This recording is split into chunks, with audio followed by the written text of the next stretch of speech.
All right, let's vacuum seal. You're gonna get this right here, caps on. It does have an auto shut off, so you don't have to worry about you didn't do it enough or anything like that. Charger, manual over here. And then you're gonna get 2 sizes of bags. Here is the one size and here is the other size. And then you also do get this clip here in it. And that's gonna come in every bag that you get.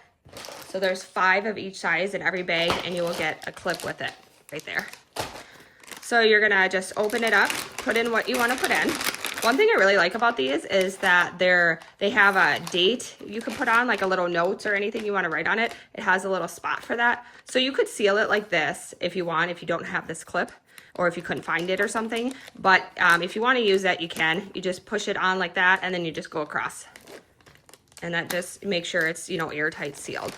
All right, so we got some apples in there that my son just ate. He doesn't like to finish them all the time. So we're just gonna put this on, put on the power button, done. And it turned off all by itself. So I didn't have to worry about, did I get enough air out or anything? It did it on its own. You literally just lay this over top, push the power button, and it turns off. It's so simple, so easy, and this is gonna stay fresh way longer than it ever would without it sealed. So that's nice to have because fruits and veggies go so quick, they don't last long. It really sucks that they get bad so quick. I hate that. Right here, there's a little hole, and this is actually where you can feel the air coming out.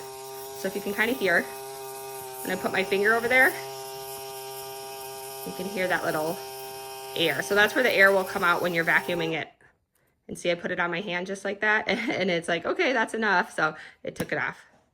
I wouldn't advise doing it on yourself, but I was just showing you for demonstration purposes. You can also put in like soup and everything like that. You would just dump it in the bag, make sure this is sealed, and then you would put this on top, the vacuum on top, just like you would that I did with the apples. It'd be the same process and it will seal everything in. It doesn't have to be dried fruit or vegetables. It can also be like leftover dinner, it can be soup, wet products as well. And these are reusable. You could rinse it out if you have like whatever soup or anything in it, and you can reuse these. Thanks for the company for sending me this to review. This is going to be so helpful in the kitchen and for preserving things to last longer.